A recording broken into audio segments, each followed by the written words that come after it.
So as we're going through this, if you'll be thinking about some questions that you might have, or if you think of some things that you'd like to share, there'll be a time when we'll have an open mic this morning, but also this evening we'll be coming back together and looking for input from you about what you've heard and what you think about what you've heard, so that we can make the best possible decision for this body at East Brainerd.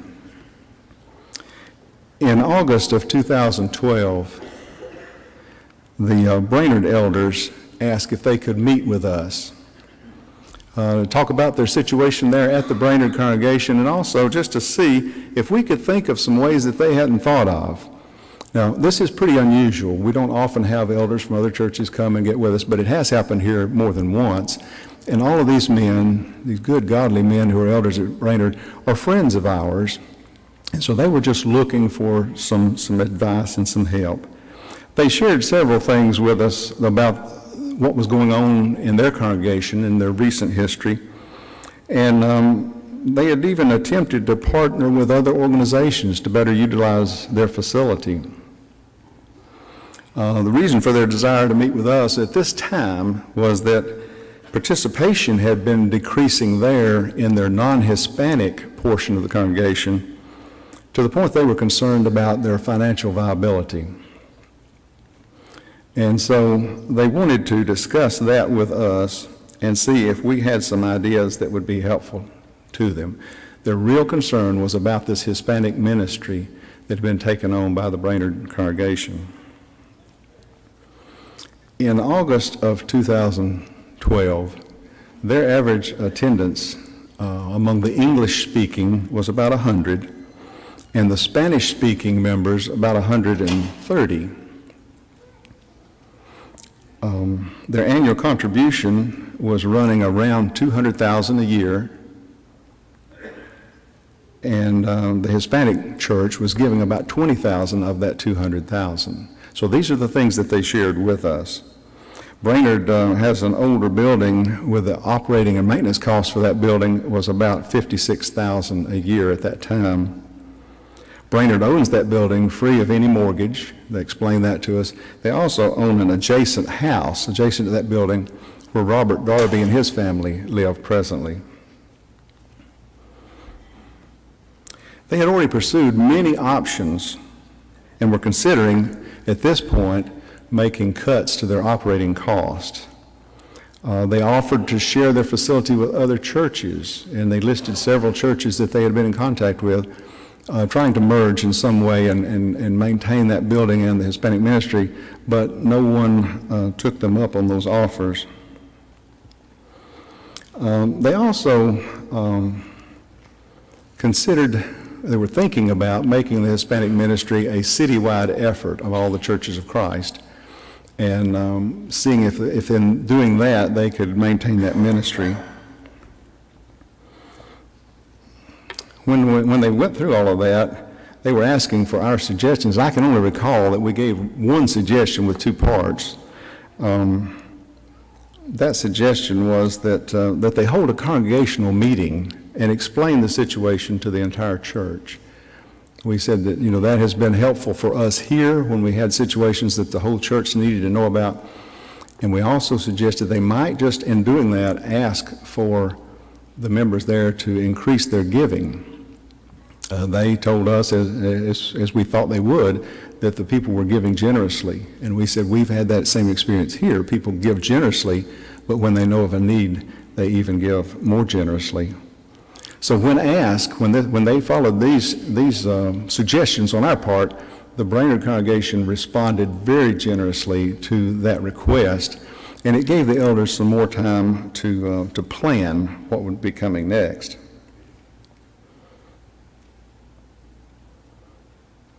With the increased giving and the reduction in their operating and maintenance expenses, they felt they could continue to operate for a longer period of time, and they used this time wisely. They've been trying to ensure that this Hispanic ministry would be taken care of. Their strong feeling is that the English-speaking Christians at Brainerd are extremely mature and that they'll continue to do well, even if they're not able to do that at the Brainerd facility. Many of us know and love that Brainerd church, and we agree with their assessment. They're very strong Christians there. As we closed our meeting together, we prayed with them that whatever we all decided to do in this situation, that it would be God's will and to His glory. And all of us are still seeking to act that way today. Now, we'll go forward to the spring of 2013, and the Brainerd elders did host a meeting citywide where they invited leaders of all the churches here in town to come and listen to their plans about the Hispanic ministry. About 10 congregations sent leaders to that meeting that day. As far as I know, there was no positive response to their request about making this a citywide mission point. They came to us later and asked if we would continue to work with them closely to see if there were other options that could be explored. And so we did do that. At their request, we sent Bill Sampson and Jeremy Davis and Joel Bender to several meetings with the elders at Brainerd to see if they could find a way to continue that support for the Hispanic congregation. You may recall about spring of last year, Chris was teaching us some lessons about how big our God was, and we were really looking and exploring lots of ideas around the bigness of God. And somebody asked on a Sunday night, well, what big changes are coming? And Chris said, none. And little did he know, and little did we know, that the next night the Brainerd elders wanted to meet with us again. Well, we didn't have an idea what that meeting was about. But one night had passed with no big plans for any changes. And when we met with them on Monday night, they explained to us that their financials continued to be acceptable, but they no longer have enough people resources to maintain the teaching that needs to go on with the Hispanic work. Over the past 2 years, since we had met with them before, these general downward trends are continuing at Brainerd. Their typical Sunday morning attendance at this point, or at the point when we met, was around 40 to 50 in the English-speaking congregation, and around 100, 110 in the Hispanic congregation. The average age has continued to increase, with the average age among the English speakers at about 70. Now, you kids think about that. Now, I would be a young man over there. But the Hispanic congregation is much, much younger. What we see there is that there are no teens left and few children among the English-speaking congregation. And there are a few teens and many, many children in the Hispanic congregation. Beyond their financial concerns, which they said were manageable at that point, they explained that they have really two major issues. First is that the Hispanic church is now losing their teenagers. And that has the whole church concerned because there are no English-speaking teenagers there, and now the others are being kind of drawn away with programs that some of the denominational churches here in town are offering. Their other problem was they just don't have enough of the younger involved adults to provide the full support for this preteen and infant classes that they need for their meetings on Sunday, Wednesday, and Thursday evenings.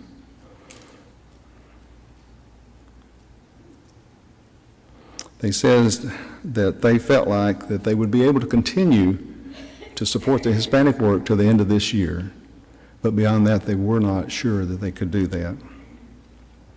And then they asked us if we would consider taking on the Hispanic ministry and moving that ministry to this facility, to this campus, to this church.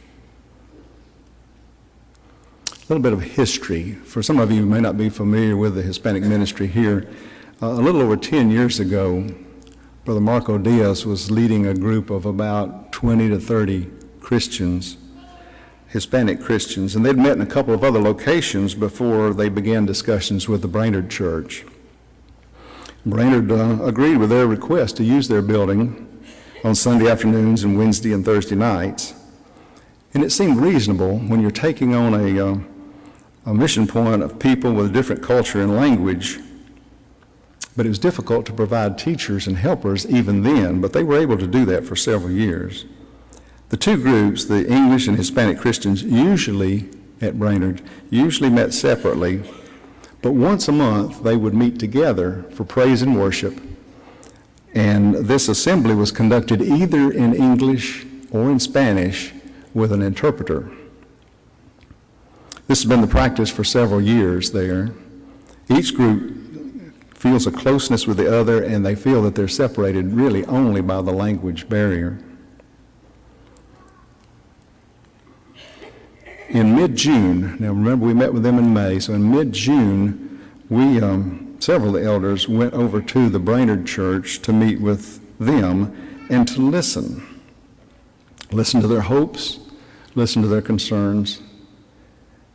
What we found when we arrived is they know about the situation. They understand the financial situation that Brainerd is in. And they also know there's been no commitment by East Brainerd or by anyone else to assume responsibility for this ministry. We had an open mic over there. The floor was open to anybody who wanted to comment, to speak. And we had Joel Bender there with us to translate for those who were speaking in Spanish. We heard heartfelt comments from several people, and we were struck by the spiritual maturity of many of those who spoke.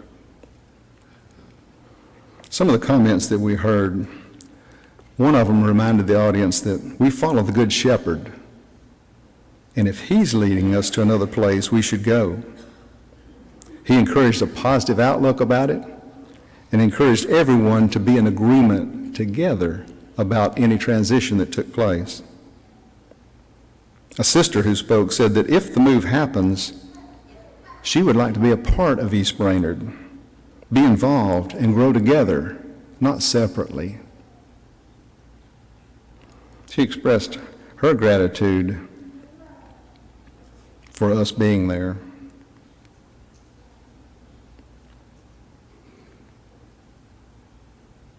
One person said, "This is being done so we can continue to worship God, and East Brainerd cares about us." And one broke my heart when he said, "East Brainerd has a beautiful building, and if we're able to worship there, we'll take care of your building and we won't harm it." I was impressed by the words that these speakers chose and the response of the congregation, who evidenced their support by amens and hallelujahs, and anytime someone spoke about following Jesus, following the Good Shepherd. We came away from that meeting convinced that we must do something to allow these Christians to continue in their walk. A few weeks ago, we met with Rex Davis, who has intimate knowledge of the Brainerd congregation, having been there for many, many years. His insights about this were very valuable to us. We continue to explore and consider the many things that he shared with us. And for many years, Deacons Joel Bender and Carlton Ricketson have been, along with their families, have been working with this Hispanic ministry at Brainerd. Several other families here also, notably the Lee family with Bill, Dee, Kevin, Tina, and Krista, all having been involved in that ministry. Our feeling is that this group of Hispanic Christians, while accurately being described as a mission point several years ago, is in the process of becoming a mature body of Christ. We believe that other than some of the older adults who speak little English, East Brainerd could simply incorporate the younger ones into our existing programs here. The largest impact will be in children's ministry, obviously, where we'll need to add some classes, additional teachers, aides, and perhaps classrooms to keep each class size manageable.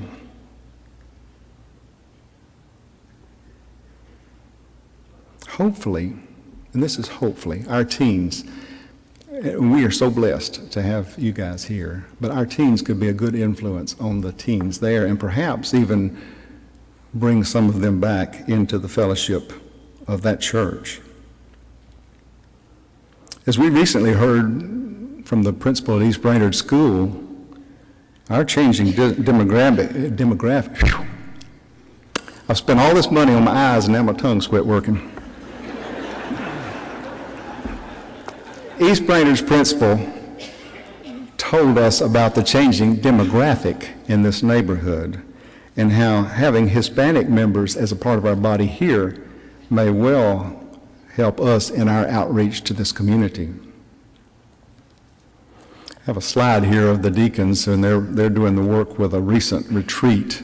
So if you don't know Carlton and Joel, they're really super guys. Joel is there this morning. He's translating at Brainerd this morning, and Carlton's out of town, but those guys have done a tremendous amount of work. So we're up to now. We've listened to the church there. We want to listen to the church here. And what we believe as elders is that we believe that God may have been preparing our body here for this very ministry. We have the Benders, the Ricketsons, and Lee families that have been involved for several years, and all of them have Spanish-speaking members of their families. Some of our newer members here are also fluent in Spanish. Is Lily Sanchez here? Okay, Lily may not know her. She's a college student. Lily is a Spanish-speaking person, and she's also a student director at the UTC Christian Student Center. And so I've kind of wanted all of you to get to meet her. We've introduced her once before, but don't know if you remember her. Anyway, Lily's here. Jeremy has been preparing us to become more mission-minded as we talk about being missional, not just in foreign countries, but right here, wherever we are. And we also have Dave and Susan, who are working in Guatemala, a Spanish-speaking country, and actually the country of origin for the majority of the Brainerd Hispanic congregation. The latest Christian Chronicle had a piece about Hispanic ministries in Tennessee, and it featured Marco Diaz among some other leaders in different cities. Well, as we continue to consider what God would have us do about this situation or this opportunity, we want to hear from you. What are your thoughts, your hopes, your concerns?